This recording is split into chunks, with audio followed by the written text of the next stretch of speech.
சென்னையில 2 ஆறு ECR OMRையும் இணைக்க போறது தையூர்ல இருக்கிற அபிஸ் அக்னி enclave. MCR Pure Cotton Club, formals and casual shirts. சன்லேண்ட்ல சமைச்சா சக்தி தானா வரும்.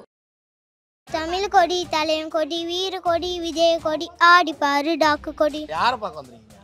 விஜய பார்க்க வந்திருக்கோம்.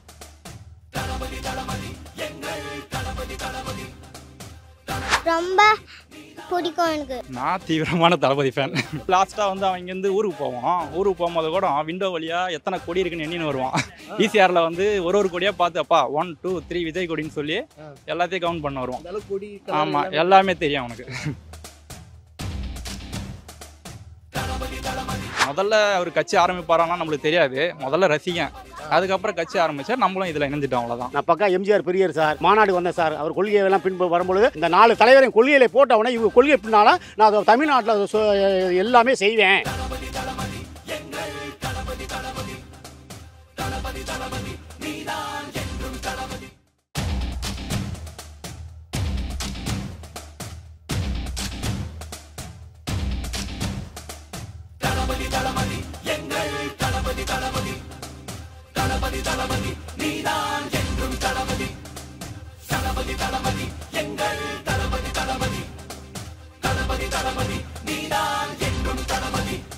தலைவா தலைவா சரிதம் எழுது தலைவா.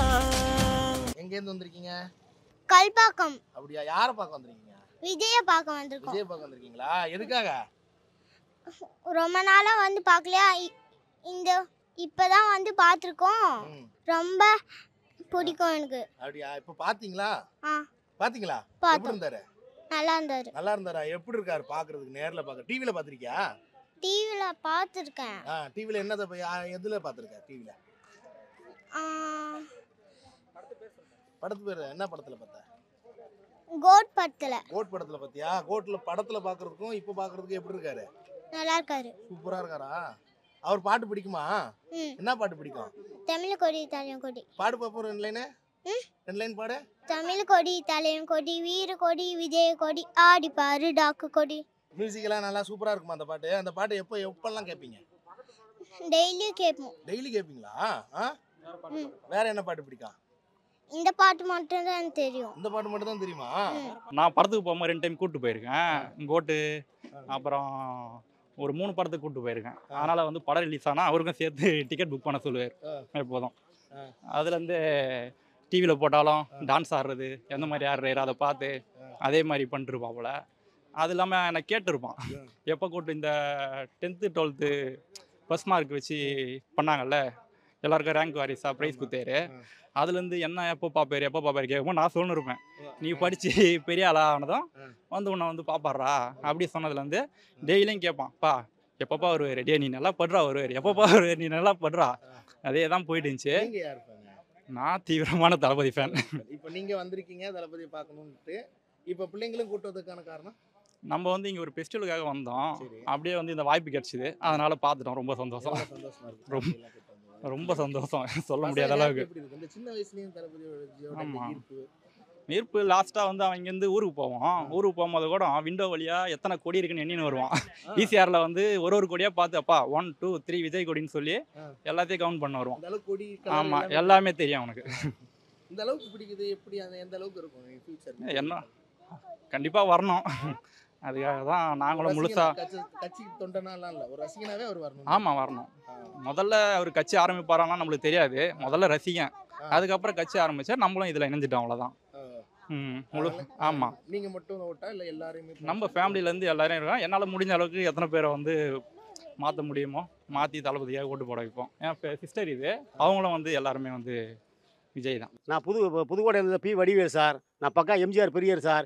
எம்ஜிஆர் இறந்ததுக்கப்புறம் எம்ஜிஆர் கொள்கை இந்த வரும் ஜெனரேஷனில் பின்பற்றலை சார். அதனால் அதுக்கப்புறம் பொறுமையாக இருந்தாலும் விஜய் வந்து கட்சி மாநாடு வந்தேன் சார். அவர் கொள்கையெல்லாம் வரும்பொழுது அவர் கொள்கை தலைவராக போட காமராஜர், அப்புறம் ஒரு பெரியார், இந்த மாதிரி அஞ்சலை அம்மாள், இந்த மாதிரி பெரிய தலைகளை ஹிஸ்டாரிக்கல் மேனை போட்டோன்னே சரி அவங்க கொள்கையெல்லாம் பின்பற்ற வரேன். நான் அதிலேருந்து தொடர்ந்து ஃபாலோ பண்ணிக்கிட்டே வரேன் சார். அதில் இப்போ எம்ஜிஆருடைய பாடல் வரியெல்லாம் அவர் இன்ஸ்டாகிராமில் பதிவு பண்ணியிருக்காரு. எத்தனை காலம் தான் ஏமாற்று வேணுங்கிற ஒரு பாடல் வரியை பதிவு பண்ணோன்னே எம்ஜிஆருக்கு மேலே மேலே உள்ள பிரியத்தை இவர் மேலே இருக்கிறதுனால நான் சோசியல் ஒர்க் பூக்குடையில் பண்ணுறேன் சார். ஏற்கனவே ஒரு மாநாட்டில் நல்லா பேசியிருக்கிறேன். அதனால் வந்து இவர் நல்லது செய்வார், தலைவர் கொள்கையை பின்பற்றுவாருங்கிற கோரிக்கையில் நான் வந்திருக்கிறேன். அதில் எத்தனை காலம் ஏமாற்றுவான் இந்த நாட்டில்ங்கிற அந்த பாடல் வரி வந்து 1958 நாடோடி மண்ணில் புரட்சி தலைவர் சொந்த டைரக்ஷனில் எடுக்கப்பட்ட படம். அதனால் எம்ஜிஆர் கொள்கையை நான் பின்பற்றுவேன். அதே மாதிரி இன்னொரு படம் என்னன்னாக்கா உங்களுக்கு வந்து இப்போ வந்து எங்கள் வீட்டு பிள்ளையில் சாட்டை அடிக்கிற மாதிரி ஒரு ஸ்டில்லு அந்த ஒரு பாடலையும் பார்த்தோன்னே எனக்கு இவர் மேலே ரொம்ப லைக் ஆகி போச்சு. அதே சமயத்தில் இவருக்கு ஜென்ரலாகவே மாநாட்டில் பேசுனேன் என்னன்னாக்கா, நான் காசெல்லாம் சம்பாரிச்சு எனக்கு வந்து இனிமேல் மக்களுக்கு எதாவது செய்யணும் அடிப்படை கொள்கை சொன்னார். அதில் இந்த 4 தலைவரையும் கொள்கையில் போட்டவுடனே இவங்க கொள்கை பின்னால் நான் தமிழ்நாட்டில் எல்லாமே செய்வேன், பெண்களுக்கு பாதுகாப்பு கொடுப்பேன். பெண்களுடைய பிரச்சனை இப்போ காரணமே வந்து சுகாதார டிபார்ட்மெண்ட் தான் சார் பிரச்சனை. ஆல்கஹால் மதுபான கடையை நிப்பாட்டணும், ட்ரக்ஸு ஊசி மாத்திரை இந்த போதையில் வந்து எல்லாம் செய்கிறாங்க. அந்தந்த சமயத்தில் அந்தந்த மாநகராட்சியில் உள்ள இன்சார்ஜில் உள்ள காவல்துறை மேலதிகாரி எஸ்பி டிஎஸ்பி எஸ்ஐ போன்றவங்களாம் சரியாக கண்ட்ரோல் பண்ணுறதில்ல சார் அந்தந்த தொகுதியில் வார்டில். இதே இம்பார்ட்டன்ட். அதுக்கு வந்து கண்டிப்பாக தளபதி ஆட்சியில் வந்தாருன்னா இதெல்லாம் கண்ட்ரோலில் கொண்டு வந்துடுவார். மாவட்ட செயலாளர் போகிற விஷயத்தில் வந்து பல முறைகேடுகள் இருக்குது. யாரும் தலைவர் வந்து எங்களால் நெருங்க முடியலன்னு சொல்லி பல குற்றச்சாட்டு வந்திருக்கு. நேற்று கூட திருவண்ணாமலை சேர்ந்த ஒருத்தர் வந்து பார்த்தீங்கன்னா இந்த குற்றச்சாட்டு வச்சு பல மீடியாக்கள் பேட்டி கொடுத்துருக்காங்க. சரி, உண்மையா பொய்யா? அது உண்மையெல்லாம் சொல்ல முடியாது சார். ஏன்னாக்கா பல வருடங்கள் படங்கள் நான் நடித்து அந்த கட்டமைப்பு அப்படியே அமைப்பு ரீதியாக வந்து இப்போ தான் கட்சிக்கு வந்திருக்காரு. கட்சிக்கு வரும்பொழுது அதில் செயல்பட்டவங்க யாரும் தான் முறையாக தான் டீல் பண்ணி தான் எடுப்பாங்க. பொசுக்குன்னு யாரையும் மாவட்டம்லாம் போட மாட்டாங்க. அதில் ஜாதி அடிப்படையெல்லாம் பண்ண முடியாது. ஏன்னா எல்லாமே கலந்து தான் போடணும்னு ஒரு மாவட்ட பொறுப்புனா அதில் எஸ்சி பிசி எஃப்சி இந்த மாதிரி எல்லாம் கலந்து தான் போடணும்னு தேர்தல் அங்கீகாரமே இருக்குது. அது மாதிரி அதை ஃபாலோ பண்ணுவாங்க. அதை இப்போ வந்து ஒரு தளபதியை நம்ம மீட் பண்ண முடியல. இப்போ தான் பொறுப்பாளர் 38 மாவட்டத்துக்கு மாவட்ட செயலர் போடுறாங்க.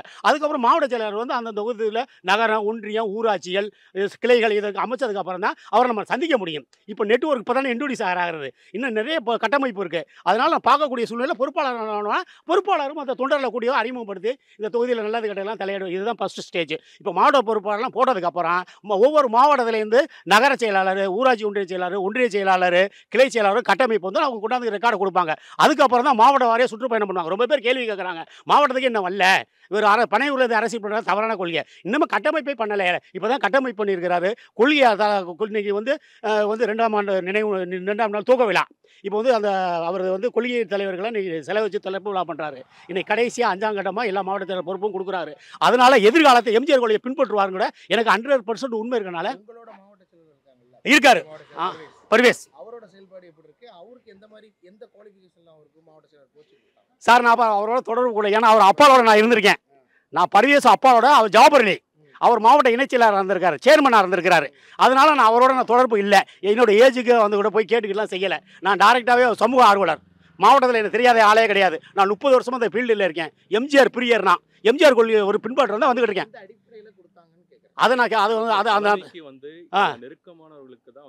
அப்படியெல்லாம் கிடையாது. அவர் பூர்வீகமாக கட்டமைப்பு பண்ணியிருக்காரு. பர்வேஸுங்கிறவரும் அங்கே புதுக்கோட்டையில் ஒரு 13 ஒன்றியம் இருக்குது சார். புரியுங்களா? 530 ஊராட்சி இருக்குது. அப்போ அதில் ஒவ்வொரு ஊராட்சிக்கும் 10 கிளை இருக்குது. கட்சியை படங்கள் வாரியாக கொஞ்சம் கொஞ்சமாக கட்டமைப்பு பண்ணி தான் பொறுப்பு கொடுக்க முடியும். பொசுக்குன்னு ஒரு ஆளை கொண்டாந்து நிப்பாட்ட முடியாது. அதெல்லாம் அதில் உள்ள நாளுகள் நம்ம போக முடியாது. அதெல்லாம் நீ நினைக்கலாம் தப்பு. நம்ம தளபதியை சந்திக்கலாம். அதில் மாட்டுக்கு இப்போ வந்தார், பேரிக்கார்டு போட்டிருந்தாங்க. எல்லாரும் இறங்கி நின்று கும்பிட்டு தான் போகிறோம். அவர் அந்த எண்ணங்களெல்லாம் கிடையாது. தமிழ்நாட்டு மக்களுக்கு நல்லது செய்யணும், எம்ஜிஆருடைய கொள்கையை பின்பற்றணும், காமராஜருடைய ஆட்சியை பின்பற்றணும், இந்த மாதிரி உங்களுக்கு அம்பேத்கருடைய சட்டத்தெல்லாம் கொண்டு வரணும்னு நல்ல எண்ணங்கள்லாம் இருக்குது சார். உண்மையான அருமையாக தான் இப்போ தான் இருக்கிறாரு. இப்போ அதை வந்து சினிமா துறையிலேருந்து இப்போ தான் அரசியல் வந்திருக்காரு. அரசியலுங்கிறது சாதாரண விஷயம் தான். வந்த கூட்டமெல்லாம் ஓட்டாக்கிறவங்க ஒவ்வொரு பல பிரச்சனைகள் எல்லாருக்கும் பொறுப்பு கொடுக்க முடியாது. தகுதி அடிப்படையில் பொறுப்பு கொடுக்க முடியும். அது டேலண்ட் இருக்கும், மக்கள் அணுகுமுறை வேணும். அவரை பற்றி சில விஷயங்கள்லாம் தெரிஞ்சிருந்தா நம்ம பண்ண முடியும். நம்ம வெங்கவேல் வந்து விஜய் பரந்தூர் போனதுக்கு வந்து கார்த்திக் சிதம்பரம் வந்து கண்டெஸ்ட் பண்ணியிருக்காரு. ஏன் வந்து காழ்ப்புணர்ச்சி சார்? விஜய் அங்கே பரந்தூர் போனோடனே இந்த வண்டி ஓட்டுறவங்க அதவர்களெல்லாம் தவறான காரியம். ஒரு இடத்துல பெரிய தலைவர்னா அவங்க பர்மிஷனே கொடுக்கல. நான் முதல் நாளே பரமத்தூர் போய் எக்கனாபுரத்தில் நின்றேன். அந்த செயலையிலே இருந்த சுத்தம் பண்ண இடத்துலையே அவங்க பர்மிஷன் கொடுக்க. காவல்துறை கட்டம் சரியில்லை. யாராக இருந்தாலும் போராட்டத்துக்கு பர்மிஷன் கொடுக்கணும். இப்போ பிரச்சனை பண்ணலை, மக்களோட கோரிக்கையை பண்ணுறதுக்காக செஞ்சோம். அந்த மாதிரியாக சொல்கிறேன்னாக்கா அந்த பரந்தூர் இடத்த எந்த காலத்தையும் அதிகாரம் பண்ண முடியாது. ஏன்னு கேட்டால் என்ன டிஃபென்ஸ் பயன்படுத்த முடியா, டொமஸ்டிக் பண்ண முடியா, அப்புறம் வேறு ஏதாச்சும் பயன்படுத்த முடியாது. அந்த இடத்த கார்கோக்கு பயன்படுத்த முடியா, தேவையே கிடையாது. இப்போ டிஃபென்ஸ்னு எடுத்துட்டாக்கா சூலூரில் இருக்குது, தஞ்சாவூர் 2nd வேர்ல்டு வாரில் பண்ண ஏரோட்ரம் அங்கே இருக்குது, இன்னொரு ஏரோட்ரம் மீனம்பாக்கா இருக்குது, அதை இல்லைனாக்கா தாம்பரத்தில் இருக்குது ஏரோட்ரம். இதனால் இந்த பரந்தூர் ஏரோட்ரம் வைக்கிறதுக்கு நாங்கள் தலித்து சமுதாயம் தமிழ்நாடு ஃபுல்லாக ஒன்று சேர்ந்து இவர் ஆதரவில் விடவே மாட்டோம். காரணம் இன்னும் சொல்கிறோம் சொல்லுங்களேன். ஏரோட்ரம் ஏறுறதுக்கு தான் இடத்த கேட்குறாங்க. ஏரோட்ராமுடைய டிஃபென்ஸ் வேலை பண்ணுறதுலாம் இந்த சுகை, புரியுங்களா, போயிங், இந்த மாதிரி இப்போ நிறுவனங்கள் தயாரிக்கக்கூடிய இதெல்லாம் அவன் குஜராத்லேயே கொண்டு போய் வச்சுட்டான். அதனால வந்து விஜயை வச்சு நாங்கள் வந்து இந்த கனிம வளத்தெல்லாம் பாதுகாப்போம், இடத்துல கொடுக்க மாட்டோம். விவசாய இடத்துல ஒரு அடி கொடுக்க மாட்டோம் சார். சென்னையில 2 ஆறு ஈசிஆர் ஓஎம்ஆரையும் இணைக்க போறது தையூர்ல இருக்கிற அபிஸ் அக்னி enclave. MCR Pure Cotton Club, formals and casual shirts. சன்லேண்ட்ல சமைச்சா சக்தி தானா வரும்.